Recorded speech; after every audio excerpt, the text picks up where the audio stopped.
This video is brought to you by Diamond Pacific Tool Corporation. Diamond Pacific is America's favorite diamond tool, wheel, and lapidary machine manufacturers. For nearly half a century, Diamond Pacific has set the industry standard for diamond lapidary equipment. Join the majority of professional lapidaries and choose Diamond Pacific products such as their Nova wheels, Pixie, Genie, and Titan gem makers, as well as their wide selection of other high-quality lapidary diamond products. Check out Diamond Pacific today and find out why they're considered America's premier diamond lapidary tool manufacturers.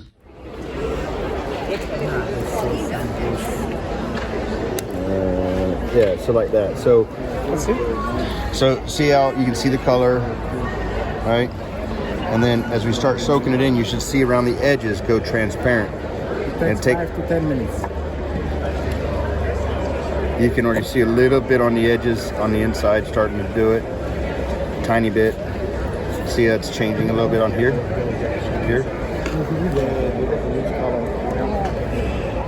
And as it longer it sits in there, this will keep growing and growing until it completely goes clear, almost like glass. Oh wow. That means it's absorbing all that water. And then, here, I'll put this to the side so it doesn't. Just for fun, I tried to stabilize a piece with cactus juice, and it just turned it into a completely clear piece because you vacuum it. That's right. So it's snowing up there, is it? Yeah, it's snowing and raining. Yeah, we gotta have to. That's pretty stuff. It's pretty stuff. Yeah, for how affordable it is. Yeah, I mean,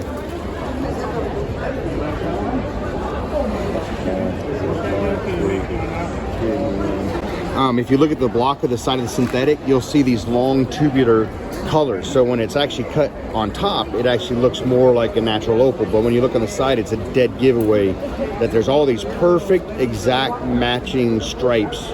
Every little piece. You couldn't find natural opal that have that many pieces with all the identical stripes and coloring and all that. So it's a dead giveaway for a synthetic.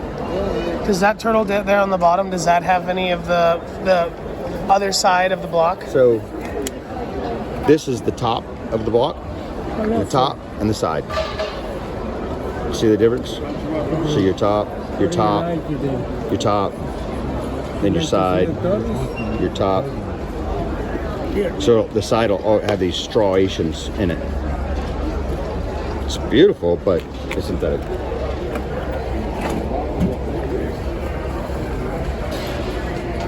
You can get natural opal that has the same type of color. You can, but to have them all be identical and have that many cut out of it, that would be a hard thing to find. Is 23 million years old. Did you carve this? No, my friend. Oh, he's fantastic. Alvaro. This is the vulva, the female vulva. Okay? And this, in gold, we have the semen or spermatozoid. And the gray one is silver. That's fantastic. What a Alvaro, fantastic artist. You want that card from Alvaro? Oh, please. You can talk with Alvaro too. Oh, I'd love to. ¿Cuántos años tiene Aquí. a trabajo de Amber? ¿Cuántos años? How long has he been cutting? Alvaro? Yeah. No sé. I don't know, maybe more than 10. Yeah, 10 or 20. because he's one of the best. Because some people think that it's it's not authentic, prefabricated. Yeah, they think it's like Molded. like a cast, like where they pour it. Handmade it. Is todo Chiapas? Sí. Oh, nice.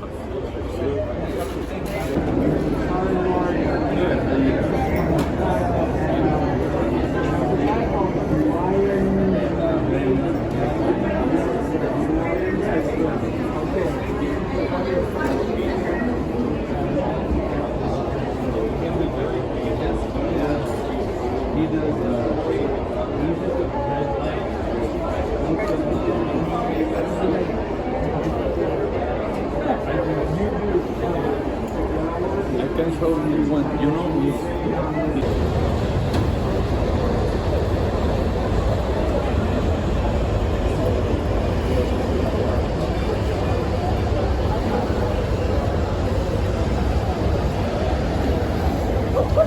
excuse me, the jewelry that is cut out of the rhodonite, is it fragile? So. I mean, high-end jewelry, you should take care of it anyway. So, Yeah.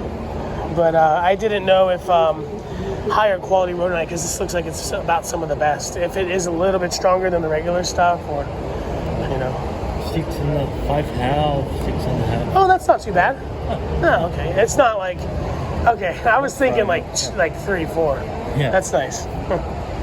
Thank you.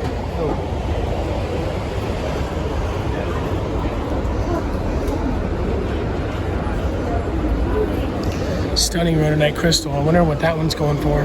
That one over there is 600. This one's got some really cool patterns on the side. Almost impossible for me to capture with my phone. But yeah.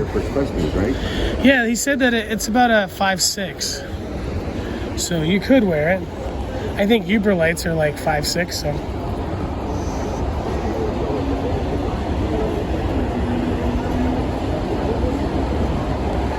Oh, this is that Yeah. the paint for capping from overspray and stuff. Yeah. How much is the Andamooka? $10 a gram. Nice.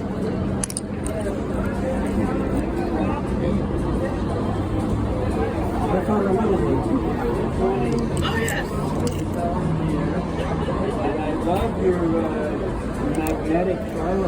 Thank you. Andamooka. Sugar treated, $10 a gram. eBay sales. Some of these I wouldn't even cut. You just leave them as is, right? Oh yeah. The ones with the saw marks, you gotta get those saw marks out. Well, if you can't dome it, I mean that's going to be a flat top, cab.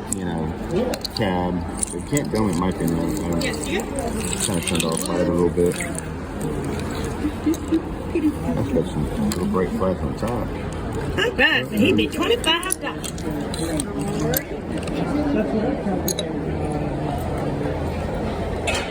There you go. Do you think there's a surplus of this material, the Andamooka? Oh yeah, this is stuff found everywhere.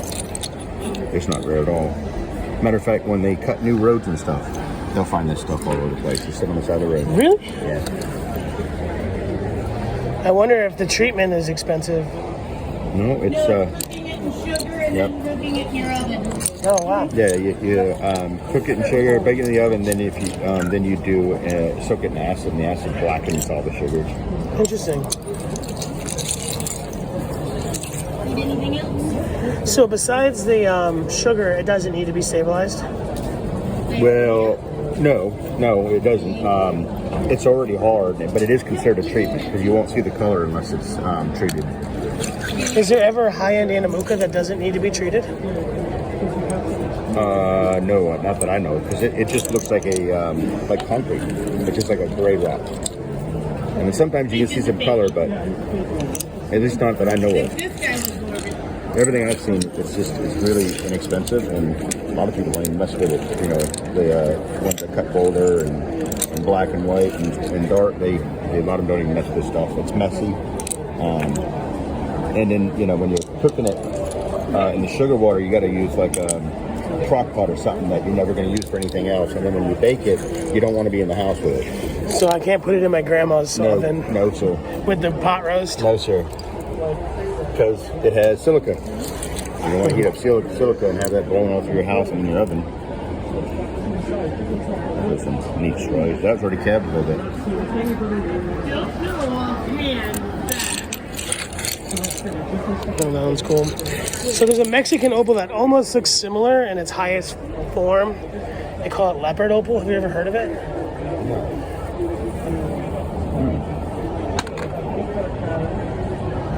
Oh, that one wandered over, huh? Yeah. I was like, what's up? That's Ethiopian. You might gotta check it in the big tent. They have more of the jewelry than that. Cool looking stuff. Pretty brilliant for Okay, what it thank is. you. Thank you so much. I mean, this material looks extremely stable. Oh, yeah. Like, so Yeah. I mean, it's... why play with synthetics when you can play with this? You know what I mean? Yeah, I mean, it's For your stable. inlay. I mean, it's not going to wash out. Nothing's going to change about it. Can you read what it says per gram? 10, sir. Okay.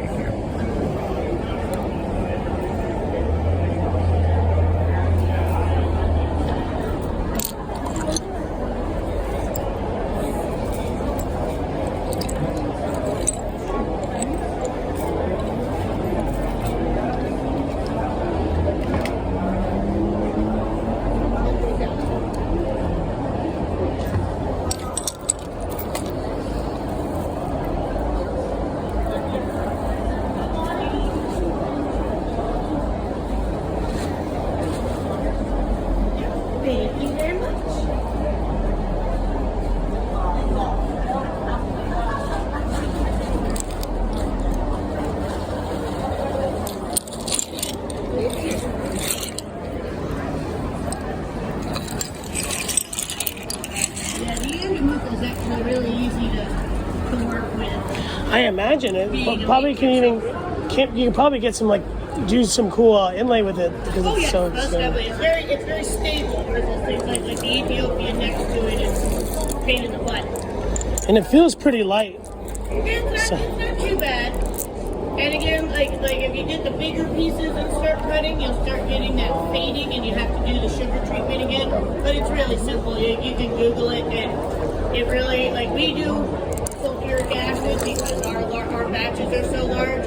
But you don't have to do that. You can do sugar water and then bake it in your oven at home. I beg your pardon. Is this the rough turquoise over here? Is that Persian? I don't think so. We have Persian turquoise, but it's already done in cash. Oh, nice. Well, it's lovely, whatever it is. You got good taste. Yeah. If you have any questions, you can call. Here's the one that was already cabbed. Maybe just not taken to a polish.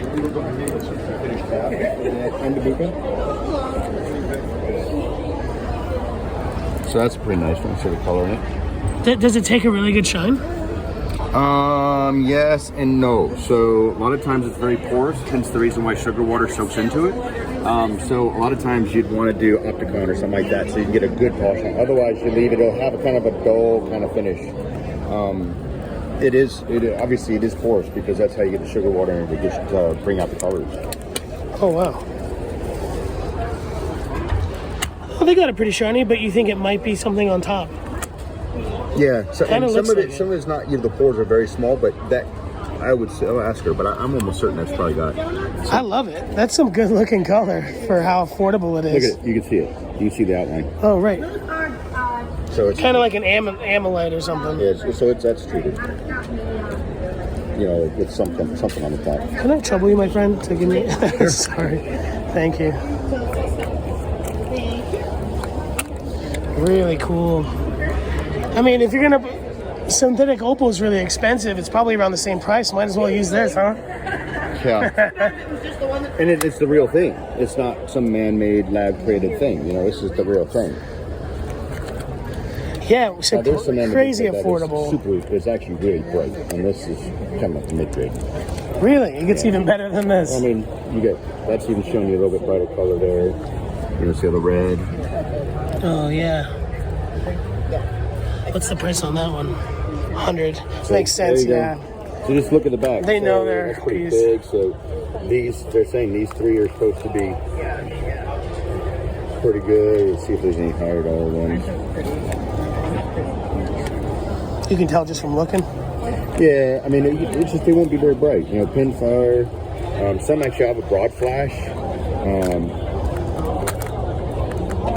But it's okay stuff. That's what it looks like untreated.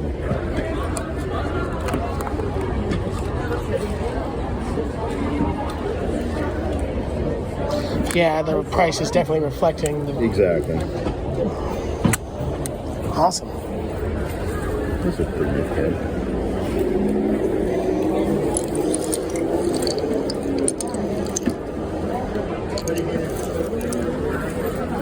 Here's a piece that's half untreated.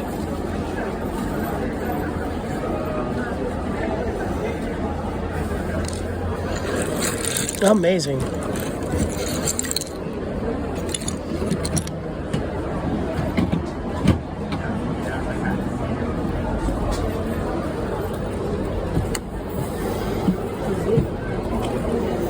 So that is 19 grams, $190 for this piece. Finding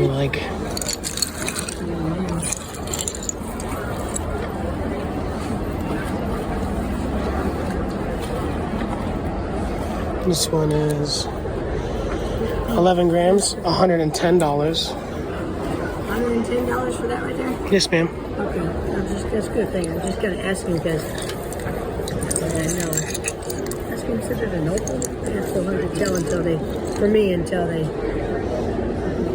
shine them and brush them up.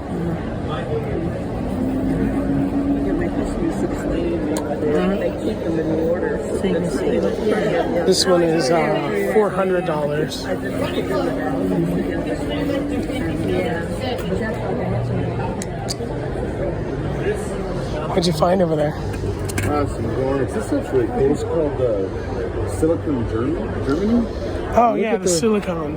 You don't want to cut that pattern away when you make a cab. You work around it. I figured as much because I was like, that's really cool.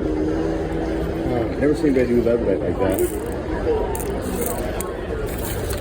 That's kind of interesting approach. Like they're not even cabs; they're tiles. Yeah.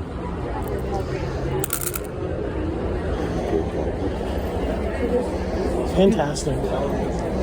The opals are cool, but the turquoise. I do not think that this is the white horse cut. Really, really awesome. The tourmalines are nice, but we know what Davey likes. What's that, Andrew? Way back in, the money on that stone would be huge. Okay, because that black is going to amplify that color like tenfold. Oh, you see the color there? It's fantastic. Oh yeah. Pulled that one out. Yeah, this is the part that gives me an issue. Is this? There's all that up there. I didn't realize it the other day when they said that. They're like, yeah, if they're in the water, they're just specimens. There's no chocolatey stuff. Now that's got a little bit of the honeycomb type pattern, matrix in there. See the little holes. Look at that one. That one's got a bar.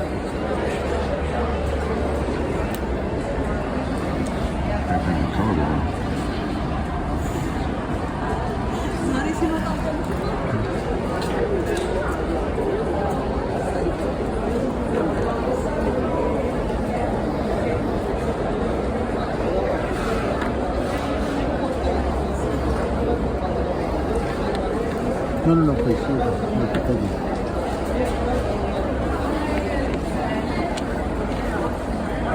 Don't get me wrong. They're beautiful.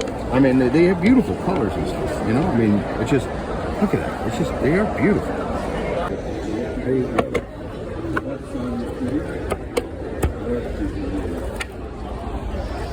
It's a beauty. Yeah, but you see the sand spot in the middle? I know, you have great eyes, dude. Yeah, so you can see it in the video right there. You do not want sand to show through the face. Totally devalues this stone. What's the price on it?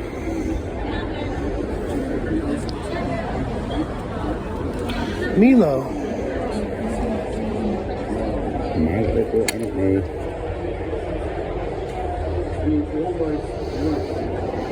That must be who Matt Minder or something. Not just great eyes, but he can read backwards and upside down. I don't think stone's worth it. Look at this chrysoprase. This is like some real deal.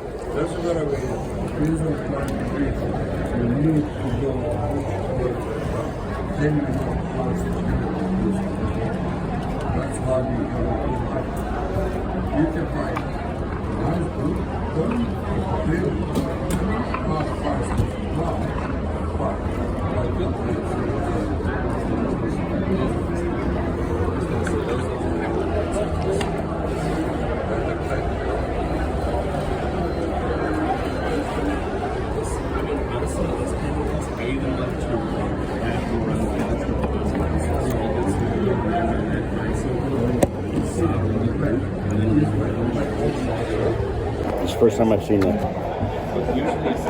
Lightning Ridge Rough? No, like scoop or pick price. Oh, yeah. You'll leave them with a bunch of potch if you're just picking all the good stuff for $1 a gram. So here's your, that should be Andamooka. Before the treatment? Yeah. So, see how it's it's very, very subdued, and how white they are, and they're not black. So as soon as you sugar treat it, then it'll blacken up and pull all the colors out. Very awesome. That's why I said this is all, I mean, you can barely tell. I want them all. About 30 kilos. I don't have to. Well, I'm out of here.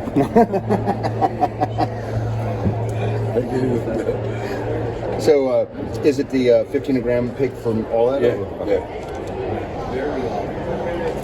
I'll tell you what's happened the other day.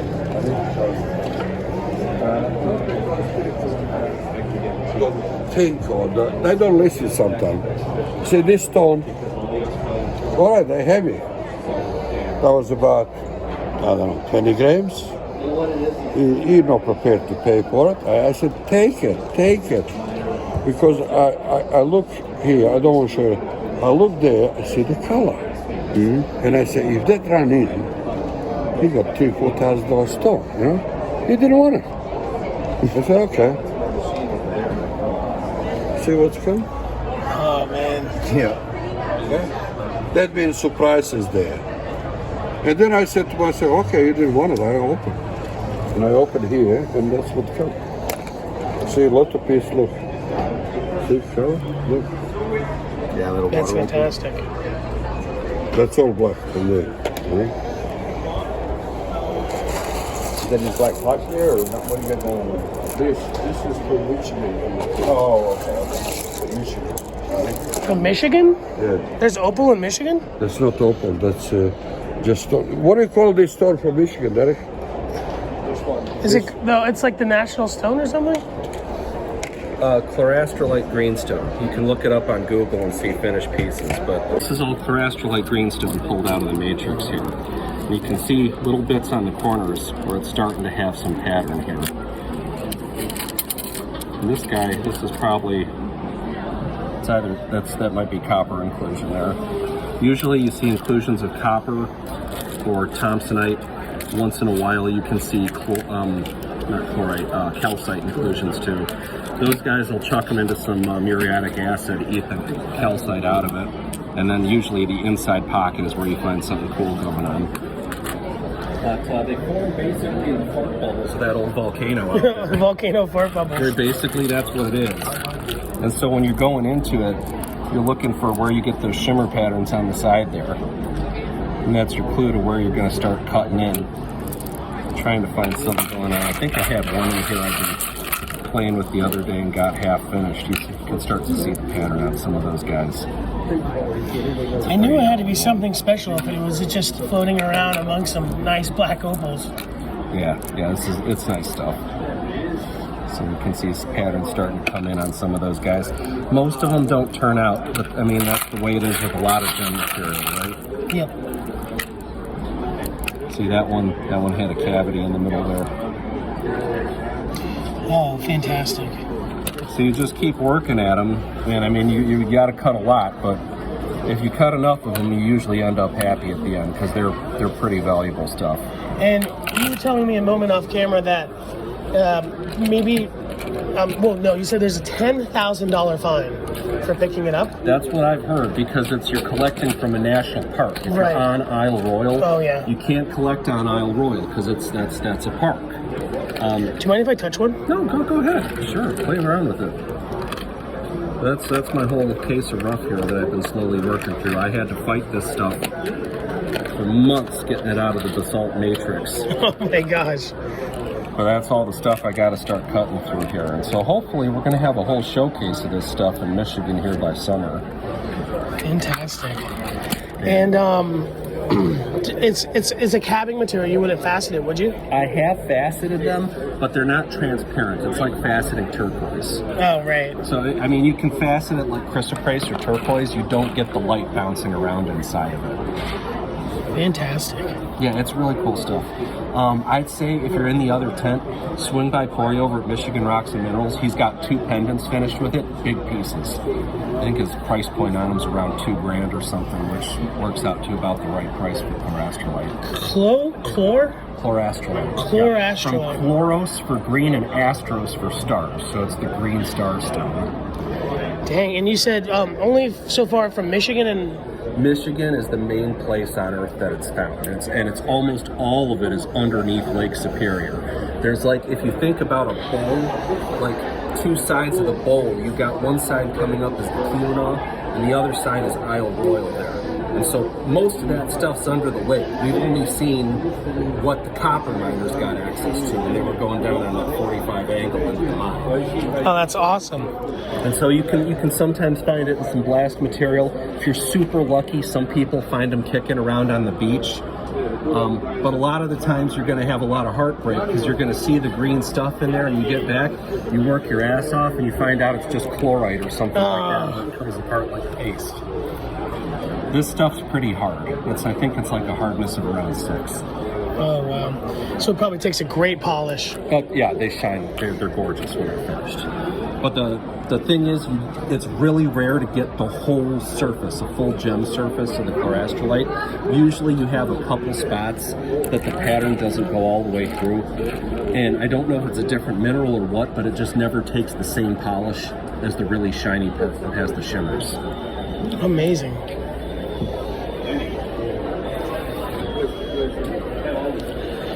Yeah, the black opal, I was just digging through the parts while I was at the show to see what I could do with it. But that was faceted Lightning Ridge stuff. Oh, wow. Is that your machine? Yeah, that's mine. Is that an Australian machine? No, sir, that is a Facet Gem Master made in North Carolina, the finest faceting machine ever made. Is it older? They've been out of production for about 12 years, I think. I was wondering if it looks like it was made in the 60s or 70s. It was made up until the 2000s. But it's the accuracy on this thing is just bonkers. The problem and the reason they've never been able to get back into production is all because of this part here, the strain gauge. The company that made it refuses to do it again unless they order at least 10,000 of them. And it's one of the most expensive parts on the machine. And it's very hard to sell 10,000 of a faceting. Right. So they've never been able to get there yet. But the accuracy is just stunning on this thing. You know, everybody gets after, they get all gaga over the digital meters on everything, but any lap is going to have enough imperfections and wobble in the surface that you're never going to really get that 0.10 of, tenth of a degree you think you have. Oh, wow. That's why you got to bring it in by eye at the very end. Has Justin Prim come by and check out your machine? No, but he knows this one. Okay. I'm sure he does. I've had a lot of cutters come by and look at it, but that's fantastic. They're great. I wish to death they'd get them back into production. They've been trying for years. We'll see if it ever happens. You teach faceting. I do, yeah. Do you teach them on one of these? No. No. Okay. And the reason I don't is because anybody who learns to cut on one of these usually never wants to cut on anything else. Right, it's super different than a lot of things going on. Yeah, everyone who usually cuts on this, they never want to cut on anything else. And most of the people I'm teaching, they're young. They're in their late teens or 20s or something. And they're not going to have the money to chase down one of these where you're competing against professional shops who are trying to collect them, let alone buying an Ultratech or whatever. Right. So I teach them with what they're going to have access to. I've got some rebuilt sapphires in the back with those cheap Chinese masks. Oh, yeah. You're going to have a bad time cutting on it, but you're going to learn everything that can go wrong cutting a stone really quick. That's so important. It's so important, you know. It's the same reason I got this junky bag of apatite here. Oh, my gosh. Sorry about that. But I'm going to make them working on that one next because that's going to teach you the best way to dop and move a stone, because the stuff is so sensitive to heat. Any crack anywhere in there is just going to expand and go straight across the thing. And if you're learning to dop with wax and transfer with wax, you have like that much time between when the wax moves down and you get a good adhesion and when the crack spiders out and you destroy the whole stone. Oh, trippy. So, yeah, I had somebody else walk by and they're like, oh, you're just like punishing people. It's like, well, no, I mean, I want people to be prepared to make the best out of what they can afford when they get going. Not everyone's going to have like a Mark V. When I started out, man, I had the same garbage that I teach on in the back of the shop. It's it's an old sapphire with a broken mask that's been replaced with one of the Chinese masks that's wired together with a bit of JB welding. Oh my gosh! Multimeter to give you a stop or whatever. And I cut enough junk on that I was able to finally buy one of these when I got a chance. Right, you can make money on those machines, and then you can upgrade when you're ready. Your cutting is worth something, right? I mean, if you're cutting an interesting pattern and you already have a buyer for it, you should be getting at least, bare minimum of 150 to cut. Oh, yeah. And, by the time you're done with that, you've cut 20 stones, you've got a bit of experience, you move some material, and now you can finally buy something better. And it's better than a jam peg. Well, I mean, you'd have guys who go to the mat with you about that. Oh, yeah, for sure. But, yeah, I mean... That is so cool. And anytime somebody gives me shit about it, oh, that's garbage, you can't cut a good stone with that, I go and I pull up Justin K. Prim's collection of all the, the Bohemian faceting machines from the 1600s, where it's guy knocked a wooden dowel into a handpiece, or whatever. It's like he's cutting the crown jewels or something.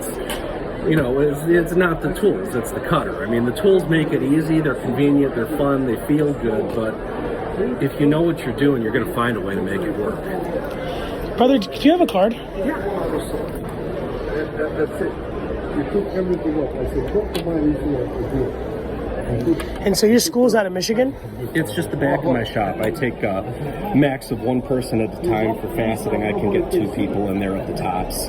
And I also do lapidary back there. I've got like a 5-part project where their first thing is growstone shaping. They got to make their own burnishing tool out of a chunk of agate. So it's learning just growstone shaping, how to get a good polish on material, because it's a burnishing tool. Your polish has to be perfect or you're going to scratch up the metal. And then next they do a dome cab.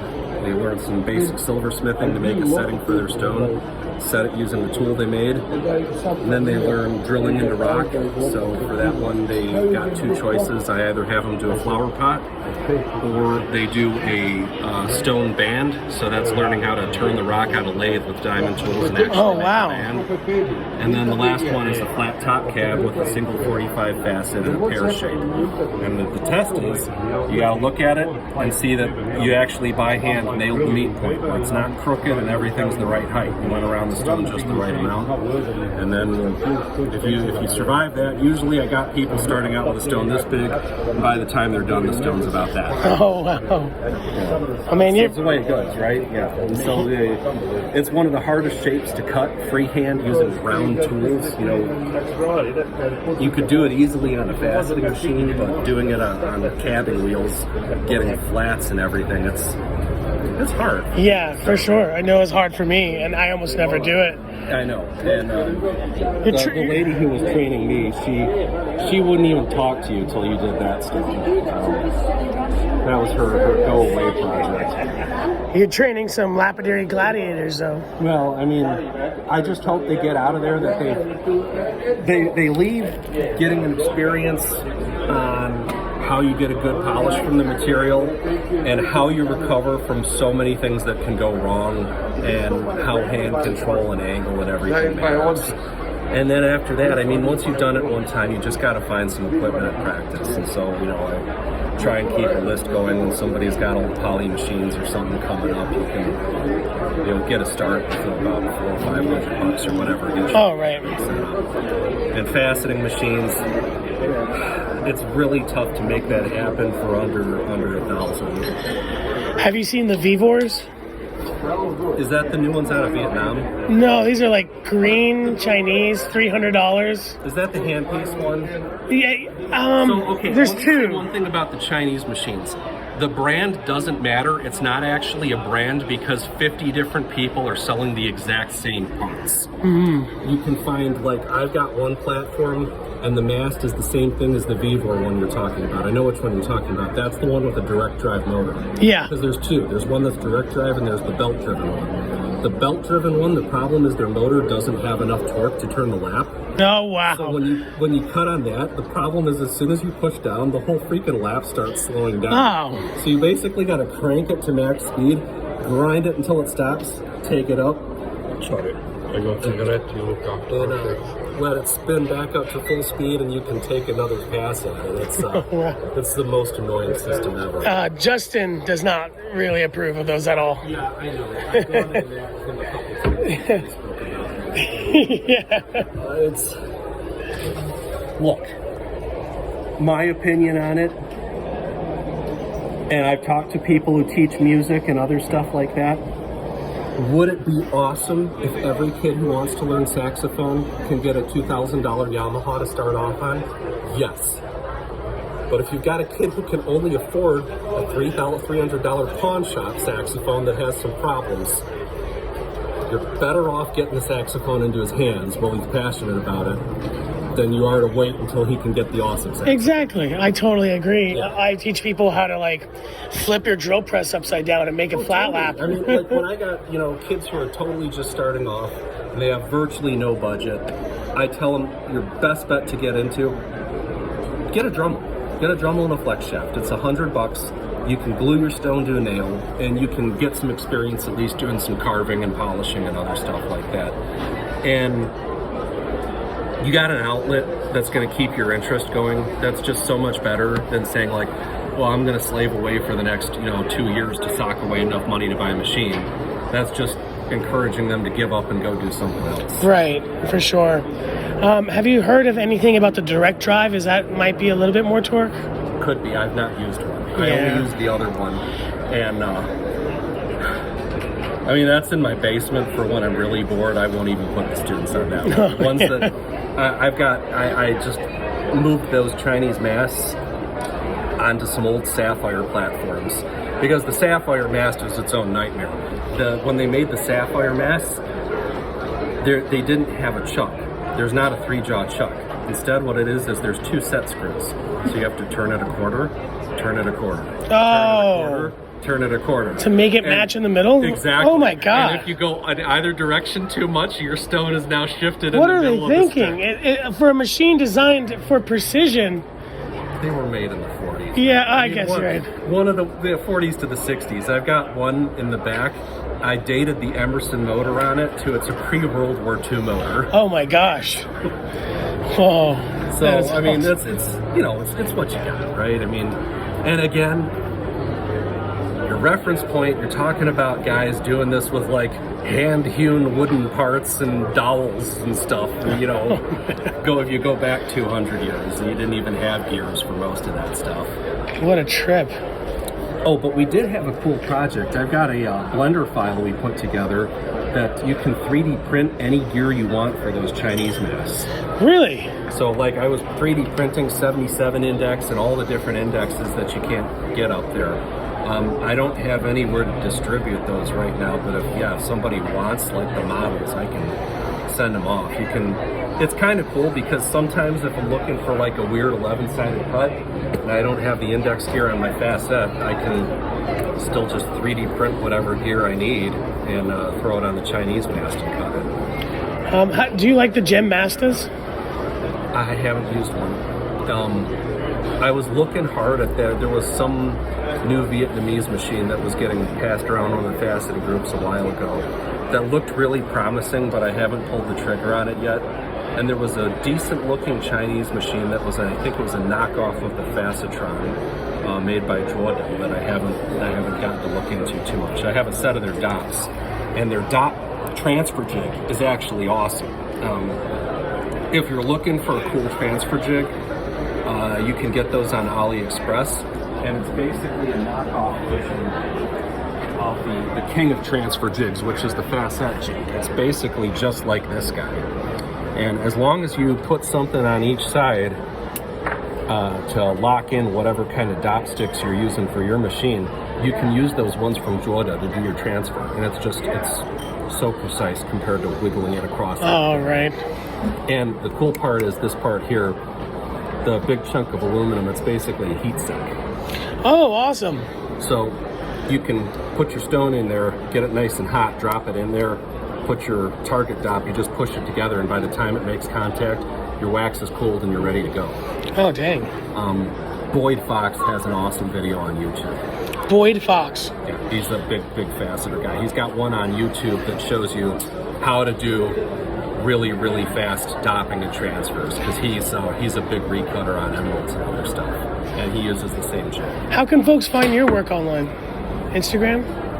We've got a shop page on our Instagram, but I don't really do anything online. They can find you at the 22nd Street show. Yeah, they can find me at my shop in Michigan. That's about it. Yeah. Derek, you're a badass, dude. Check out Derek. Go get some lessons. He's the Mr. Miyagi of Michigan cutting. There's better people than me out there, but yeah. Oh, well, that'll, you know how it is. You're a modest man. You're a great guy. Thanks, Derek. Yeah, nice talking to you. Hey, John, do you mind if I ask, what are you doing? I am hand picking out some Cooper Petey. What do you look for Australian Opal. in Cooper Petey? Of course, brightness, no sand inclusions. I mean, that's a pretty bright little stone. Oh, wow. How much is it? It's only $70 an ounce. Holy smokes. Yeah, that's what the bag says right there. So 16 grams in an ounce. Is it 16 grams? 28 grams. Oh, gosh. That's not even an ounce yet. So let me show you. Like this one, I'd have to be worried about that dirt going all the way through, the mud going all the way through, and then my stone is only looking like that big. So to me, it's not worth the hassle. That's just, that's not gonna do anything. So are you looking for more? You're looking for more or less of not what you want, but what you don't want. Right. Well, I'm looking for both. So I'm looking for brightness, and then I got to make sure that I don't have inclusions, and that's a shell. You know, like that's probably just all sand with just a little bit of color popping through, so I wouldn't want that. There's a little bit of Andamooka mixed into this too, so I didn't see anything really great right there. $70 an ounce is a pretty killer deal. Does it get a lot better than that out and about? I'll show you some of them driving. This guy was in those bins for $1.50 a gram. Oh my God. This is probably at least about going to be, when it's done, around a $4,000 stone, if at least. I handed this to at least 10 people because I saw the color on the side recommending this stone. Nobody would took it. Finally, we had to sit down and it just said, okay, I got to cut it. And that's what was inside of the thing. Oh man. Just how it goes. It's no It's no longer $1.50 a gram. Piece. No, that's the whole point of cutting. Yeah. That's great. There's enough meat on the side here. It can still get oriented up a little bit here and bring it down, have a bit more of a proper cab. That line, depending on how it goes, maybe you take that off and make it a triangle, or if it cleans through, you got that whole thing as a stone. That's stunning. So here's a good example of something that'll be difficult. So it looks like a big rock. You wish it all faced this way, but in reality, as we come and look at the color bars are running like this. So this, you know, there's another one here. So this all be just potch. It is nothing. And then your stone would only be about that big out of that big rock. See? So I gotta look at which way the color runs. There's another one right there, how bright the color is. And then usually I take my magnification and get away from it and look at just the light. And if you can see it on a naked eye, then, and it's not cut, then it's a pretty bright stone. Oh, wow. But like some of these are really subdued and I can't see color in it. But if I get under magnification, I can see that that's all color up there, sitting on top of a little bit of a dark base. Hopefully, if you face the top, that dark would help amplify the inside. Or with white opal, it possibly could make it look more cloudy because it amplifies the white instead of the color. Lots of little aspects you look for when you get it. Is all of this the same price here? Yeah. This is well, different. The black is this different. one says 80. Yeah, that says 80 an ounce, and then I don't know what the bag's here there. Oh yeah, 70, 80. We're really close. I think we're just doing Oh, that's awesome. 70 an ounce on all the quicker beauty stuff, $1.50.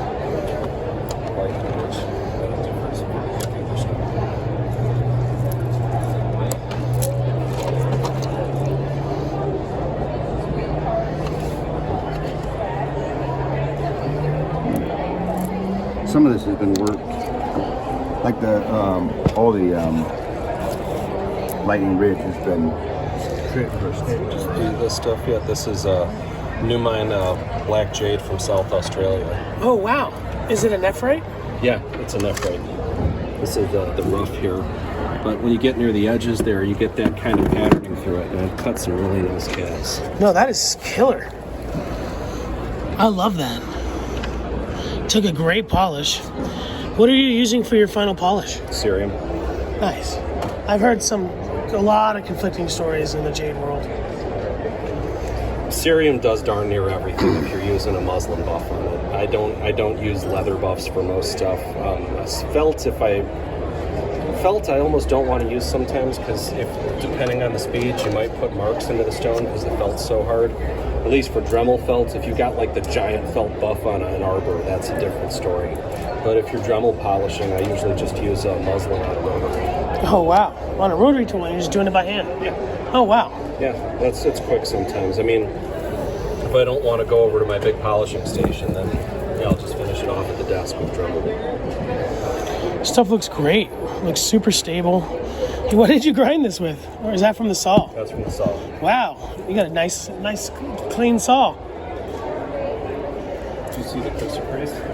Oh, I was admiring it. That bigger one right here is just crusher. It's almost blue. That colors.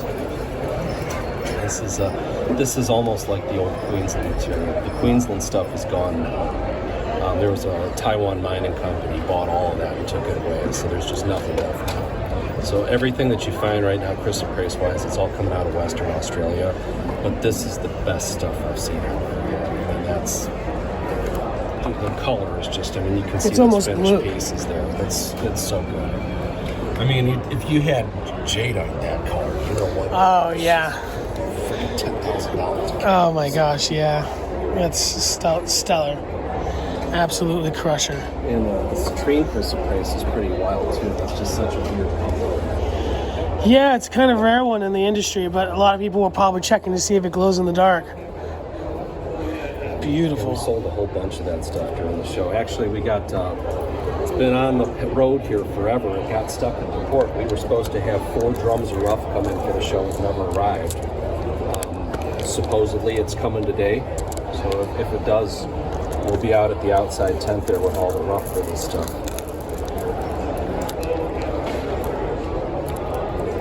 Looks like gumballs. Yeah, it does. So it's treated Andamooka, and then when it's not treated all the way through and you slice it. Oh, wild. So it's not that... You'll see how it's actually saturated in. It didn't penetrate that far at all. And it can have a lot to do with how long you boiled it in the sugar water. Oh, wow.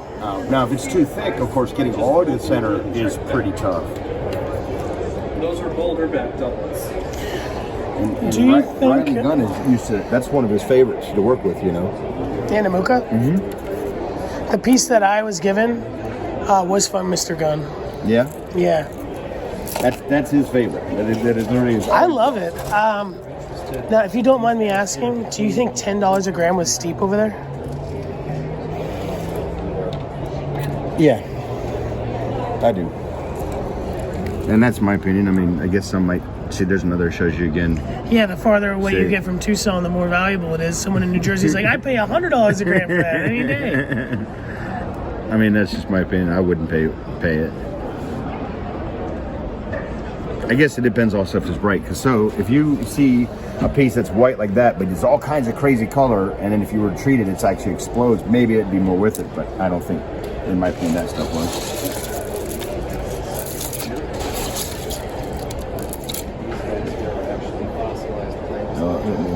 You can see that without having to try.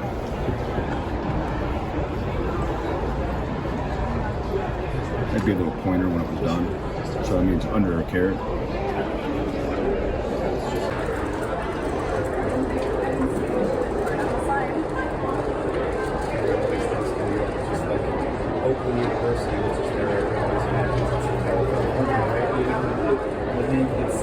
Almost through this bucket. This has some good color in it.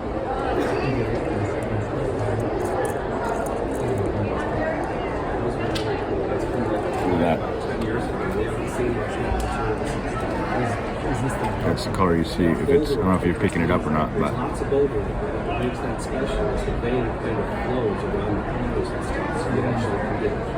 That is awesome.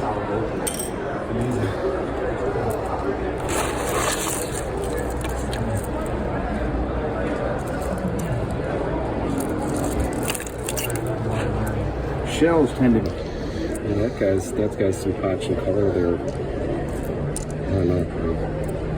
That one alone there, that's some nice color. It's not bad either. Look, see under that blade right there, you can see the color coming in. Oh yeah. You just got to decide: am I going that way or am I going that way?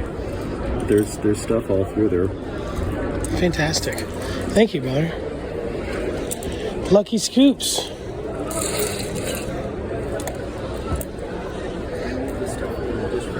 Sure. He sent me a copy of it.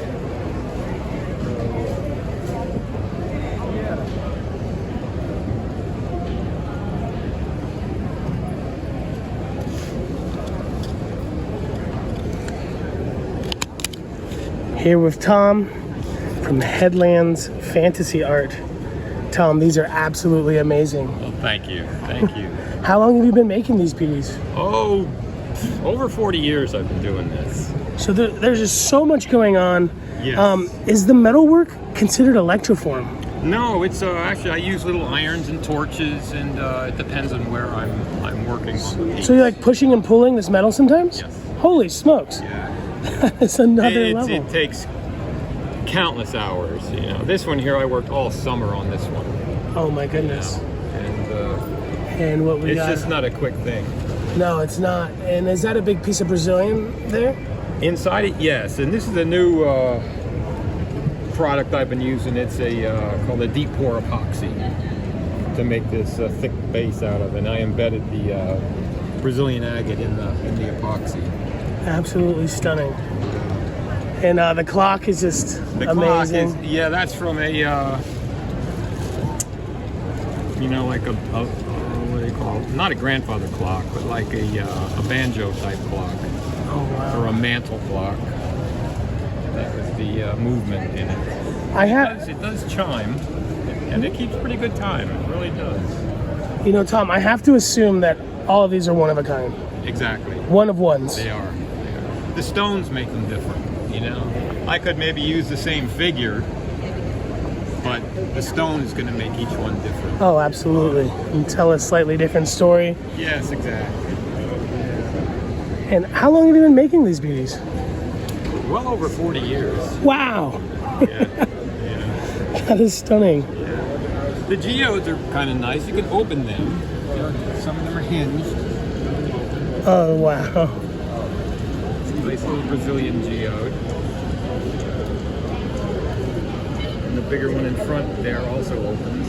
Yeah, that'll open. Super finely detailed, really meticulous work. Even the turquoise, you're not even skimping on the little stuff. That's a nice piece of turquoise. It is. That's not magnesite, that's not howlite. It really is. That is some beautiful That's the handle, stuff. the little turquoises. Oh, wow. And then I put a little magnifying lens in there to magnify it. Yeah, they're all different. It's different. Is there anywhere online folks can find a gallery of your work over the last 40 years? There really isn't. This is the only show I do. The TCC? Yeah. Well, it's a great one to do.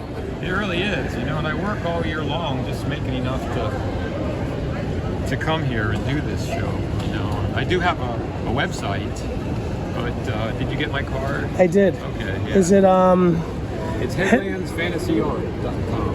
Fantastic. Everything I've got is on there. I've actually got about 35 pieces at home yet that I couldn't bring. I don't have the room, you know, Oh, wow. to put them all out. So. I gotta ask, and a lot of people don't here because they're so business oriented. Do you have a private collection for yourself? Not really. I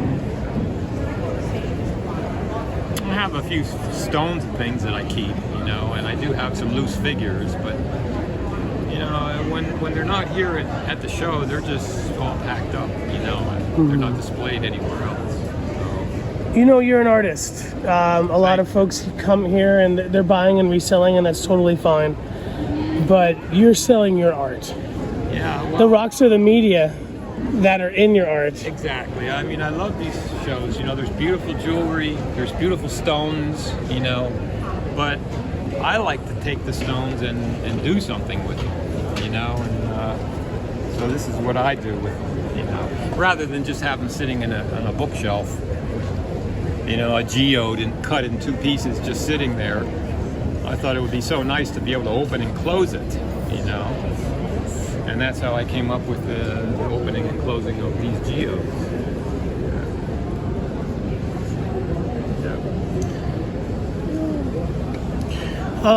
What did you do before you started making these beaties? Life. JOBs, huh? Yeah. You love what you do and you do what you love. I really do. You know, like I said, it takes hours and hours to do them, but I enjoy doing them. It's nice to see people like them, you know.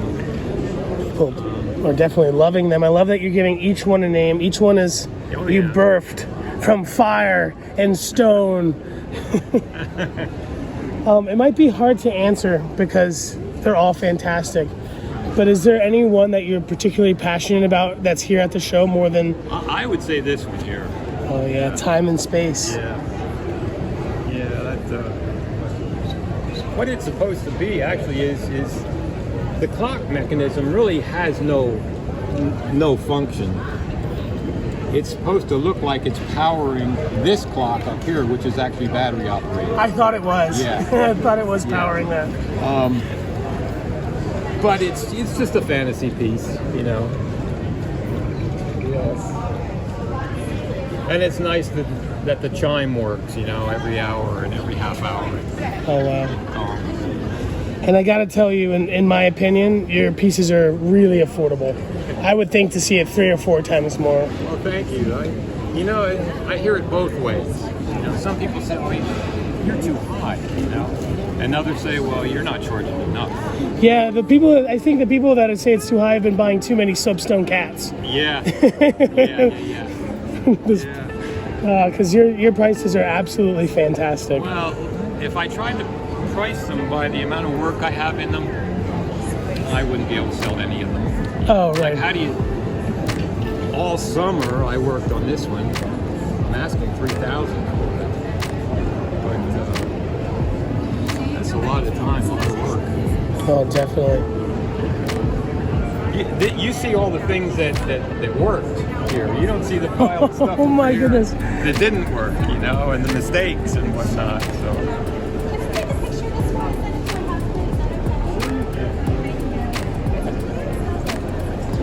Did you make this showcase with a wire?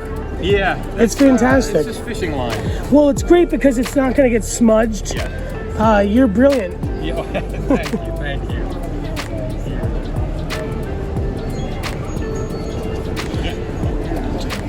Tom, how do I pronounce your last name, my friend? Sloyer. Sloyer. Yeah, you heard of Tom Sloyer and Huckleberry Flynn? Oh, yeah. Can't forget it. That'll blow your mind. Look down in there. Oh no, I'm not asking. I just want to show him what I'm thinking about. And he might say, I like that one a lot. That one's you. Oh, wow. The giant squid is taking down the pirate ship. Oh, my gosh. You thought it was safe. You thought it was fun. Yeah, because with the light off, you don't see it. You don't know it's there. No, not at all. Not even kind of. That is brilliant. Tom Sawyer, you're fantastic. Oh, well, thank you. Yeah, here at the TCC. What is your tent number? 1401. 1401 Headlands. Come see Tom Sawyer. You'll be here till Sunday. Yes. Yep, that is this Sunday. And if you folks can't make it down here, make sure to check out his website. The gentleman is absolutely brilliant.